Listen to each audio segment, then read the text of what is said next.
Hello everyone, happy Friday and welcome to this week's edition of the Friday Five. This is actually the second New Year's edition of the Friday Five, and it's actually a year ago today that I started making the Friday Fives. I don't know how long they're going to go on for, but it's been a year of Friday Fives. And that's a lot of Friday Fives. That's like 52 Friday Fives. Anyways, on my first Friday Five, the New Year's resolution Friday Five, I gave 5 New Year's resolutions pertaining to my trip that I thought maybe if I stuck to those, it would make my trip that much more amazing. And so I thought on this New Year's, I would update you on those 5 resolutions and let you know whether I stuck to them. Here we go. 5! The first resolution, be early, because if I miss a train or a bus or a plane or anything, I'm going to kick myself. And a year of traveling, I didn't miss anything. I came this close. I think the closest was the Swedish train, where I came bounding up the stairs to the platform and jumped on as the train started moving. Or maybe the Tibetan train, where, well, sort of the same thing happened. But those were not my fault. Those were technical difficulties.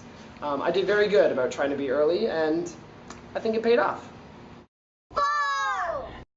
Push my boundaries. Now, when you're traveling, I don't think that's a very hard thing to do because you're quite often in very strange, different scenarios than you usually are. But I still think I did a really good job of pushing my boundaries extra far. I mean, I ate a cobra.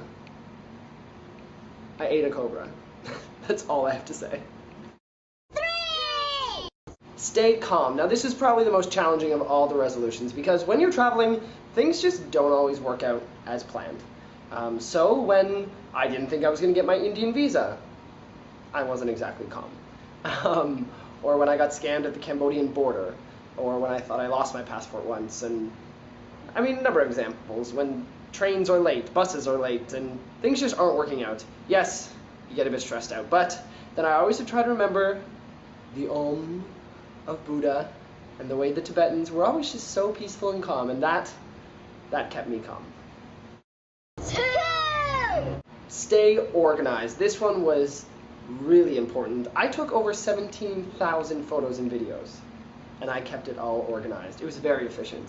But also, you know, knowing what time buses and trains leave, and having the information for your hostel and confirmation numbers, and just little things that if you didn't keep track of, they actually could cost you a lot of money, time, or stress.